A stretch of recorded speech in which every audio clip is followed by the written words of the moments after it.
Hello and welcome to the GBTA broadcast studio. I'm Suzanne Neufang, CEO of GBTA here in Toronto, Canada for our GBTA Canada 2022 conference. And I'm so pleased to welcome Tracey Numri, who is Senior Manager of Business Development for VRL Canada. Welcome, Tracey. Thank you. It's great to be here. It's a good time to be in the travel industry. After these 2 years, what kinds of things as far as recovery are you seeing at VRL right now? Well, mostly we're seeing an increased consumer confidence. Over the pandemic, we weren't operating at a full schedule, so the demand is starting to pick up. So as of June 9th, because of that demand, we will see almost 100% of our full operations come back, which is fantastic. I think we're seeing more optimism too as far as economic outlook, which makes people feel better to spend money for both business and leisure.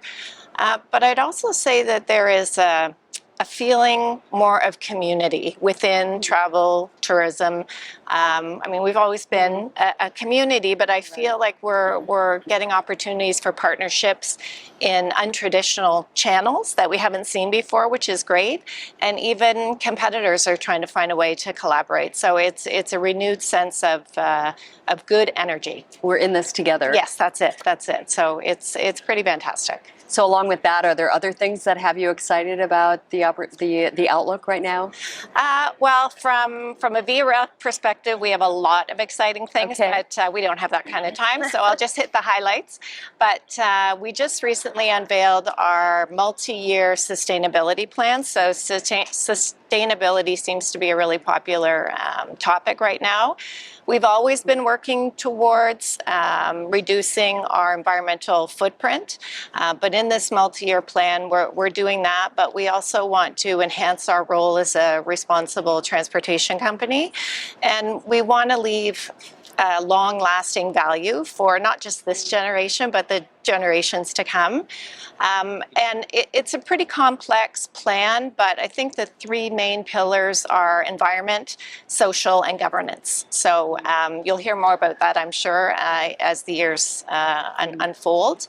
In addition to that, in parallel, we unveiled our accessibility plan.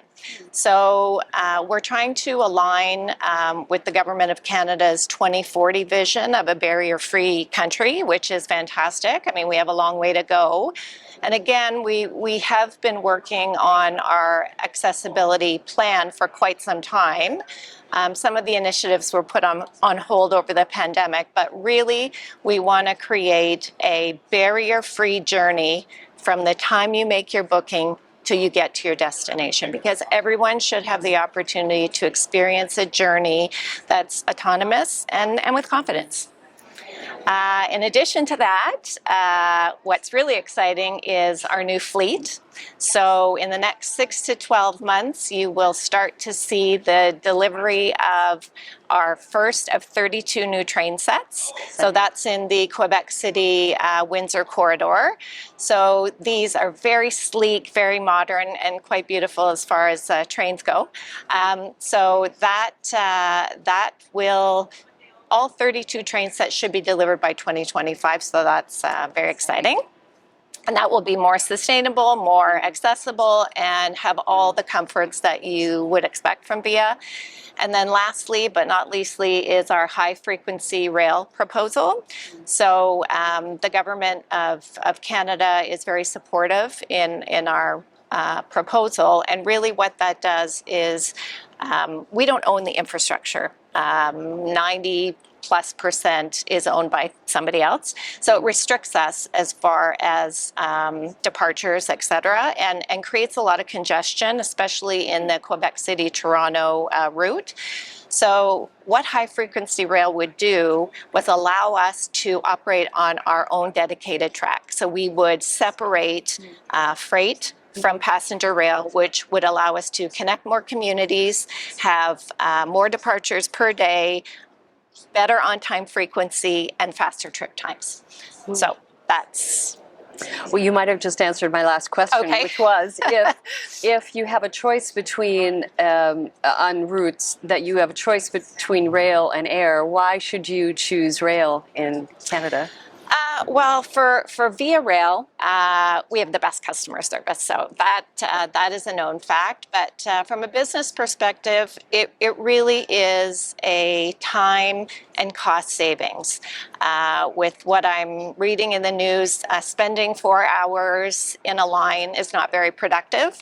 So taking the train is very productive. So you have a comfortable workspace, if you will. It's great for leisure also, but we have fares to align with everyone's budget, every travel policies that's out there. It's environmentally friendly, has all the comforts that you would need, free Wi-Fi, lounge access, pre-boarding, and food and beverage. So really, when everyone's looking at their budgets right now in this recovery phase, I think train is the most realistic, efficient, and responsible way to travel.